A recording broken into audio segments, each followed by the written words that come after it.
You're only half alive until you risk it all. That's what we'll be exploring today. How you need to burn your bridges, have no safety nets, be willing to fly or die to create an extraordinary life, to create the life that you dream of, the life that means you have no limits, the life that means that you don't live with regret. You're only half alive until you have risked it all. Now, before I get into that, becoming superhuman, it is the extraordinary, unique, challenging program that I'm creating next year. I want to share a little something about why. You know, it's like, it feels like the evolution of everything I've done so far. And for myself, thank you for the likes. But for myself, it was the death of my father 6 years ago, right? It was the tragedy of hearing, what was happening to him after I saw the light go out, to know that was it. There was nothing more I could do. That all my promises, everything that I thought I could change were done. There was all those empty promises which I made time and time again were done. And it was after that I made the resolution to change forever, right? And then since then, I have changed in extraordinary ways and created a life that is extraordinary, that I love to live into every day. And people often say to me, wow, it's obvious the transformation that's occurred. People who knew me, people who've just met me, couldn't imagine how anxious and scared and how held back I used to be. And so it's through this, people are like, I'm an exception. And that's true, but I shouldn't be an exception, and I don't need to be. And so becoming superhuman is my way of creating something where if people go through the process, they don't need to go through a tragedy to change their life. They don't need to have, a shock to their system in that way.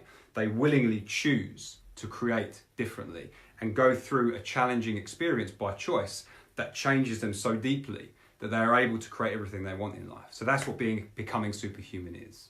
So if you want that for yourself, if you want to live a life that feels superhuman, where you get to say, do and be everything that you could possibly be, message me. Tell me that sounds amazing. Let me know more. Send me a message that does that and I will let you know. I will send those details through. So you're only half alive until you risked it all. That's what we're diving into today. And it's something that's been emerging over the years. I've worked with a lot of people over the years, and what I've witnessed is, although you can do good work, and it's very important to do some groundwork, to create a foundation of resilience and kind of educating yourself that you can do things, right? It's very important to have that foundation. But if you don't at some point take big risks, if you don't at some point make leaps that are far beyond the realms of what you think you're capable, you are never going to create the life that you could. You're always going to be held back, always incremental shifts. It's just what I've seen. I've been trying over the years, obviously working with different people to try this. What if we just get them to do gradual work? And that creates gradual change, and it's okay. It's good. It's just not enough. Not when I know what's possible. And so it's like there has to be some big risks. So as a way of testing yourself, right? It's like to find out where you are on this spectrum. It's like when you walk into a room, do you say, do, and be everything you could, or do you leave anything back? That's how you get to test how far you are on this, how alive you are in the moment, actually. When you're truly alive in the moment, there's nothing you won't say, nothing you won't do, nothing you won't be in that moment or be willing to be seen as, because that's who you are. And that's what you can be. So someone was asking me the other day, actually, we were talking about how you engage with people. And it's actually someone I'm coaching, actually. She was like, someone was surprised at her experience and her expertise, and someone she'd known for quite some time, and it took her aback. And my answer to her was this: it's like, well, have you've been holding back in your conversations with him?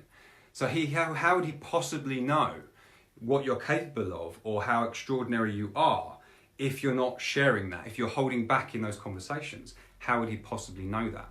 And so, of course, all he's going to go on is the experience that you've had together. Now, someone else, actually, I was coaching, she's in the job, there's a guy, actually, in the job he's in. He goes to meetings, and in these meetings, I was asking him how successful he is, what people think of him within these meetings. And so he said they like him being there, he's a valued asset. But I asked how he goes about those meetings. And his answer was this. It was, he's there and he's making notes and he's listening deeply and intently. What he tends to do is, he tends to go away, think deeply about everything that's been shared, and then he'll come back and he will say something, is what he'll do. So it'll be like by message later, it'll be a while after. So the problem with that, well, there's many problems with that, but one problem with that is, in the meeting, the person is essentially someone who's barely there. So their experience of him is a lack of presence, actually, is what their experience is. And so when it comes to the fact of like, right, who am I going to get? Because it's like a sales contract, right? It's like, so who am I going to get to sell for me? The person who's very quiet and doesn't speak up, that's the person who I trust to sell millions of pounds worth of our products. Unlikely, right? And the truth is that it's just fear getting in the way. Now, listening deeply, by the way, and actually coming back with something worth saying is useful. It's a very important skill. I recommend it. But it's important it's done in the meeting, because in the meeting is where the connection's happening. In the meeting is where the chance to create something is. And without doing that, you're leaving something of yourself out of it. And like this person, he is not alive in that moment. He is withdrawn, he is half there. And that is going to be felt. That is the connection level cannot be created when that's happening. Now, a good example of an alternative way to do this was when I was in Mallorca actually working with a client, and one of the things I was doing was I was present for quite important meetings. And one of these meetings, it was kind of a Spanish translation as well. So there was a lot going on, and I didn't really understand a lot of the stuff they're talking about, because this business isn't my area of expertise. But what I am there for is to pay attention to how she interacts and what's going on, and to be able to offer anything that I feel is important is what my job is. So I'm there and I'm paying attention. And there was a couple of things during the meeting that I was talking about. Then something stood out, and I wasn't sure if they'd addressed it because of this translation problem. And so I just made a little note and I waited, and it got to the end. And I just asked a question of her. Actually, I said, have we dealt with this yet? And she said, no. So I said, okay. And then I made a very direct point. And the actual issue was a miscommunication through message. So she'd asked him to not to do something, and he'd gone ahead and done it. So it's very seemingly small. But what had happened, which it took a while to extract what had happened actually, because they were so busy trying to say that it wouldn't happen again, they didn't actually bother to connect to what the problem was. The problem was simply having multiple conversations by message about two different deals. And so while she was talking about one deal, he was talking about another deal. And so there was $100,000 difference in their communication, which was breaking down their connection, which was breaking down, obviously, the deal would look terrible because of the difference, but it made sense when you understood that the miscommunication that occurred. So bringing that up, raising that, not only did it was probably a bit stressful for them, a bit stressful for her initially, but what it did was it exposed a problem and helped them to realise they need to be much clearer in their communication, especially because of the language difference, and to never again make an assumption about what's going on. And for her, of course, she's learned how to be very clear about what she's talking about, and the way she communicates needs to change. So that came very simply during that meeting, right at the end, listening deeply, but making sure that they don't go away without knowing what the problem is and creating a resolution. Because eye to eye, it's much easier to create a resolution than it is. But once you go away again, you get back to messages, it's much easier for confusion to happen. So when you're willing to be truly here, and you're willing to risk people not liking it, judgment and all these kind of things, suddenly you're able to create something. Now that one thing that I brought up there, not only would it save her money in that situation, but could potentially save her a lot of money in time to come. And more than that, a lot of stress saved from miscommunication that would have come up. So that was a very valuable thing, just came up by the fact of being present and being willing to say things that people don't like. Very simple, right? Be truly alive within the moment. So consider for yourself, actually. Consider when, like this week is a good one, right? When have you held back? When have you not said or done what you truly wanted to do? Because when you did that, it's like alive or dead, awake or asleep. You know, I like to binaries. It's very simple. It's a nice way to do that. When have you been alive in the conversation? And when have you been holding back? Just pay attention to that and choose to be alive. I strongly recommend it. Choose life. So when it comes to risk, you know, taking risks, Jim Carrey, he famously spoke about his father. Now, whatever you think of Jim Carrey, there's some good stuff that he shared. And he shared this about his father. His father was a comedian when he was a boy. I think when he was a young boy, his father was a comedian. And then, but he made a choice to become an accountant because it was a safe career. Because he thought, you know, comedians are very, you know, can he provide for his family? He didn't know.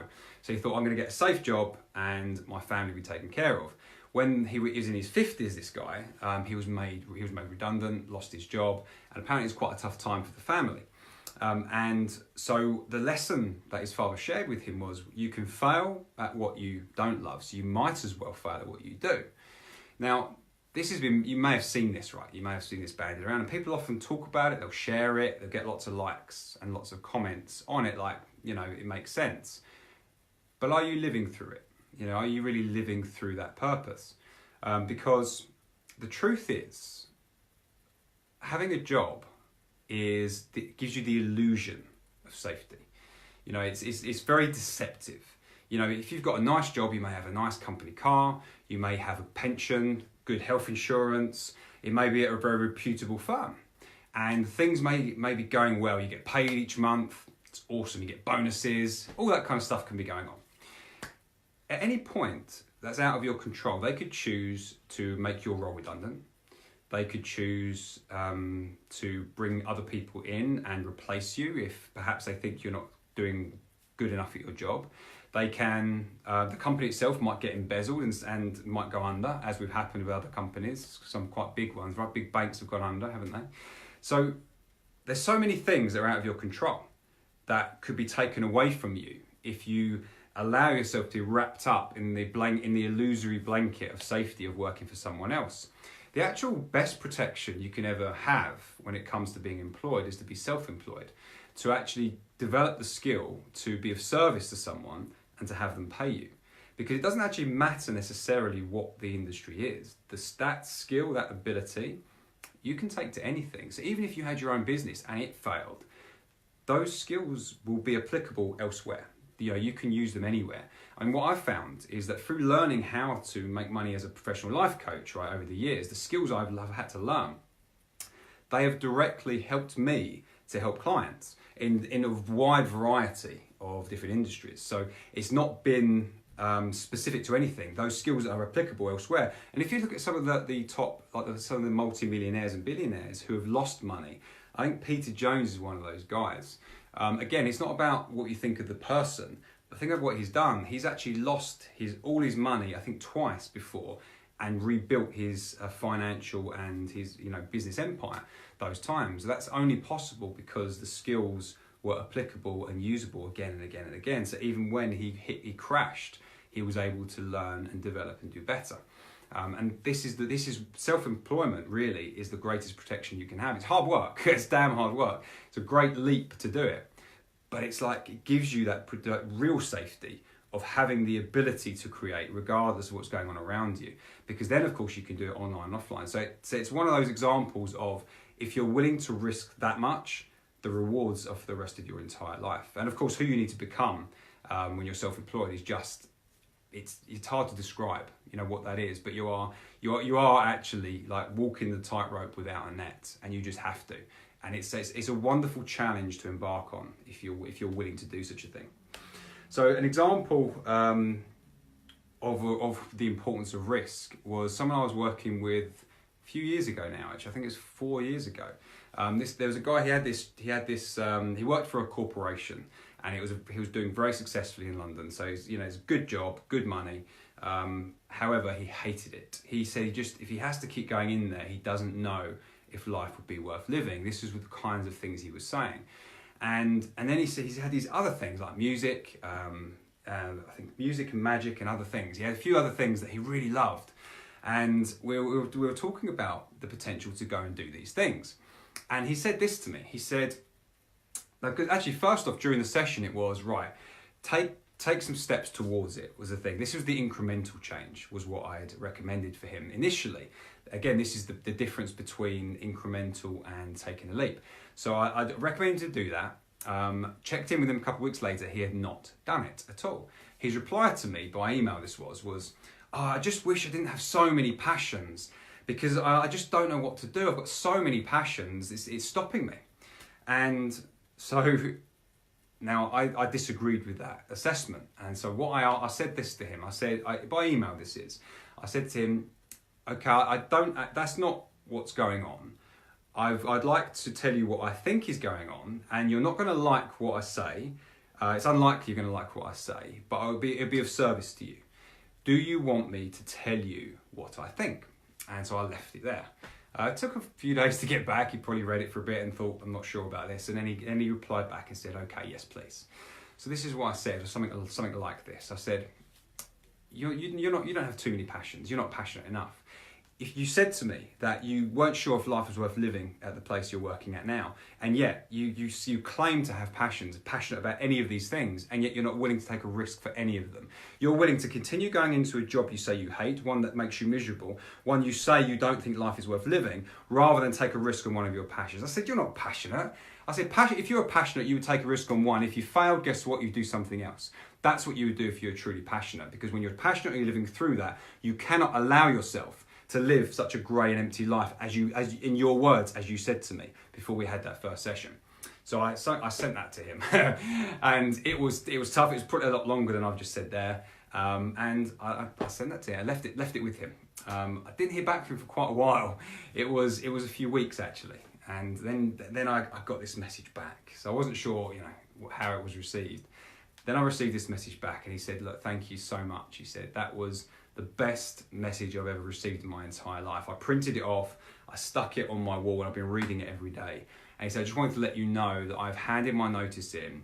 I'm actually going to be leaving at the end of next month, and then I'm going to take a risk. And I know I could fail, but I'm willing to take the risk because it's just worth it. I don't want to live like this anymore.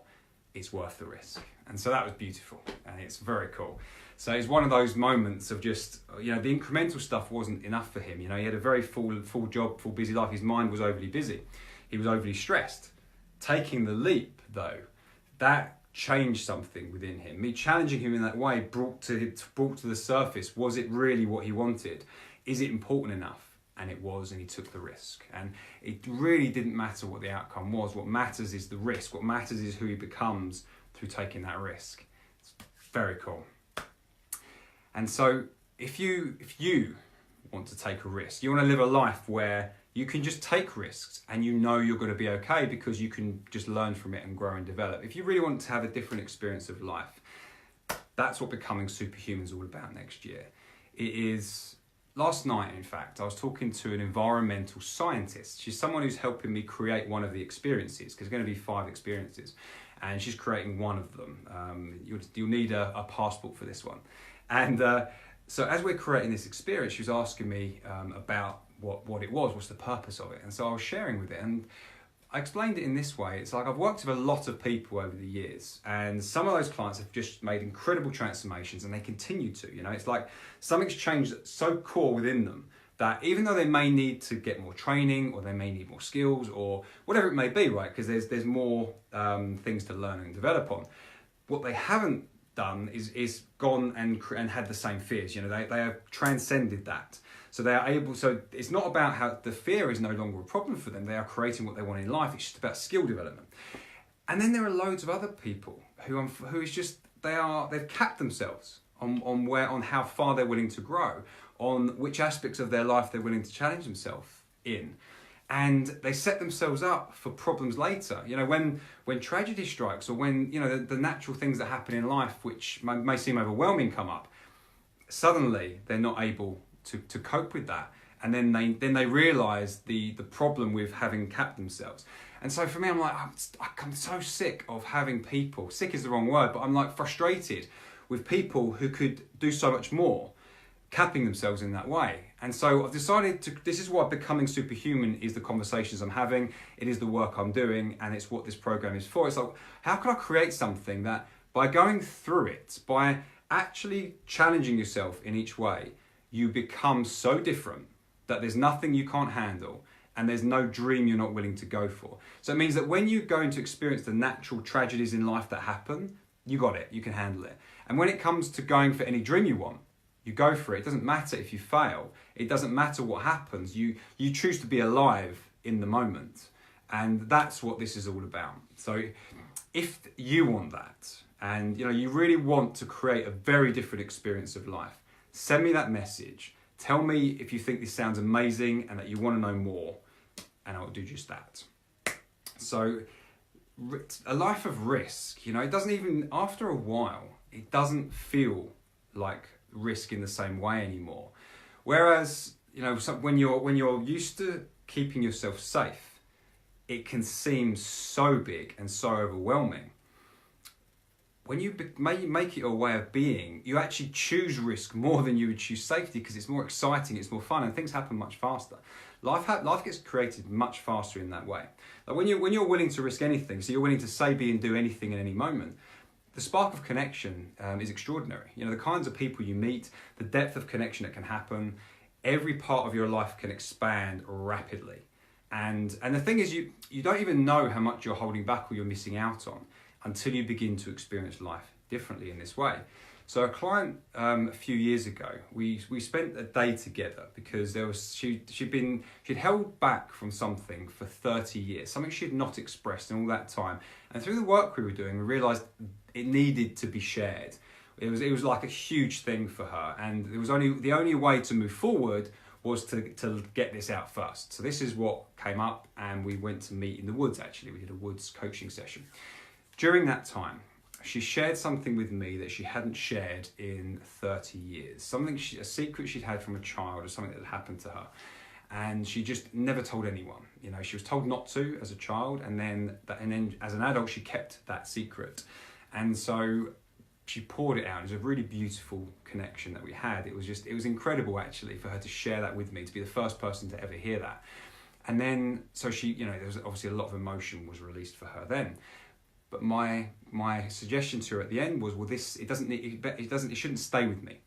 Now it's important that you create more freedom for yourself, and that is by who else could you share this with next? And so she created a list of people in order of who she wanted to share this with, to create more freedom for herself, to let go of this thing forever. So she doesn't have this weight being carried around with her anymore. Now she did that. Day after day, over the weeks ahead, she started to share with different people. Now, I don't know at what point this happened because it's hard to put these into specifics. However, at some point, she'd shared enough that she realised, and her words were, I realised that I'd been walking into every room as half a person until she'd begun sharing this, and then suddenly she's now whole again. All of herself can be brought to the moment. And it's so beautiful. And the truth is, when we carry secrets, so this isn't another way of risking, by the way, it's in relationships. It's being honest and sharing our deepest things that we're ashamed of, the things that we're scared of, our vulnerabilities. It's in relationships, it's taking those kind of big risks too. Because if you don't, when you're walking around and there are certain things you don't want people to know about you, you don't realise how much energy is going towards keeping those secrets. You don't know it. But language is so unconscious, and the way we speak and the things we share is so unconscious that when someone talks to us, we will naturally share things about ourselves. We will, we'll go through our past life into our future, into anything that we have access to, and it will come out in the moment, right? That's just a natural thing that occurs. When you've got secrets, things you aren't willing to share, it doesn't happen in the same way. It will go through a filter where your brain will have to decide what's okay and what isn't okay. And then it will speak through those terms. Now, obviously, over time, it just gets used to doing that. So it can do it pretty quickly. But there is still a barrier between you and what you're sharing with people. And subconsciously, you're communicating that. So subconsciously, you're burning energy because you're wasting a lot of energy protecting that secret. And you're also subconsciously communicating there's something missing in your connection with someone. They won't necessarily be able to be aware of what that is. There'll just be a little weirdness, especially when you talk about certain topics that might naturally emerge that conversation. If it doesn't happen, that's there. And that's going to affect who you are in that moment. That's going to stop, that's going to reduce what you say, that's going to change what you do, and that is going to hold you back from being all you could be. That is, you will not be able to be fully alive in the moment if you're carrying secrets that you're not willing to get out. Now, it's not about, as I was sharing with someone the other day, it's not about sharing everything all the time with everyone. It's not about that, but it's about being willing to. It's about being willing to share everything and to take the risk and to be vulnerable. Because when you walk into a room and you can look someone in the eye and there's nothing that you're not willing to talk about yourself, about life, about anything. So that, the spark of connection, what you can create together, you're truly alive. And when you're alive, you see the other people who are alive in the moment too. And you see when they're checked out and people aren't around. It's a very different kind of experience of life that is. And it's not easy. It's obviously, by most of us, by the time we get to adulthood, have built up a lot of this stuff. So it makes sense as to why we hold back and protect ourselves. A lot of the time, we protected ourselves when we were younger because it helped us to do that. As adults, though, and as people who want to create better lives, there's more for you, far more. And you cannot know what that is unless you take those risks. So coming back to the title itself, it's like, until you take big risks, and that could be in the words you say, could be in the actions you take. Until you take massive risks, you don't get to be fully alive, because that's your nature. Your willingness to make giant leaps in your life is there.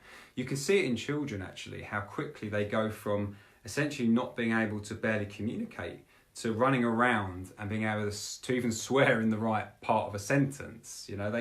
They do that because there's nothing in the way. There's nothing in the way of their learning. They're adapting. They can connect easily with other kids. That's what we're born with. And as we grow up, we learn there are problems and constraints, and we reduce all of those things, and it reduces who we are. And the truth is, most of us don't even know who we are. Because who we are, we get to find out through what we say and what we do and how people respond and how we respond to that. It's an ongoing conversation that emerges and changes continuously. So unless you're risking, and you're risking vulnerability, and you're risking criticism and judgment, that's not going to happen. And the truth is, you're being judged and criticised anyway. It's just what's going to happen. So you might as well be judged and criticised for the truth than for the lie, is what I'd recommend. So is this resonating with you? Does this make sense to your life? And it's a lot of questions, right?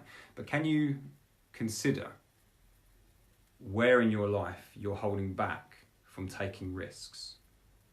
And as we come up to the new year, a lot of people, they make resolutions, or you either have people who make resolutions, or people go, no, resolutions don't work.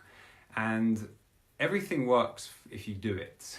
It's a very simple thing, but it's quite a nice, coming to the end of a year is a great way to reflect on how you're being, the life you're leading, and just to look ahead and decide, how do you want your life to be? You should never don't live a life of regret. I remember Bronnie Ware, who I met at my friend's event a couple of years ago, at the Wellbeing Now experience, where she was sharing how, through her experiences of working in palliative care, like people who were dying, and then she wrote a book called The Top 5 Regrets of the Dying. And it was not being true to themselves and doing too much what others expected of me. It was one of them. And there are a few different regrets there. It's like you shouldn't die having any regrets. And the way you live your life without regrets is by being alive moment by moment, by saying and doing what feels right to you. And just living a life that feels fucking amazing. And that's available to you and to every one of us, that by the nature of existence.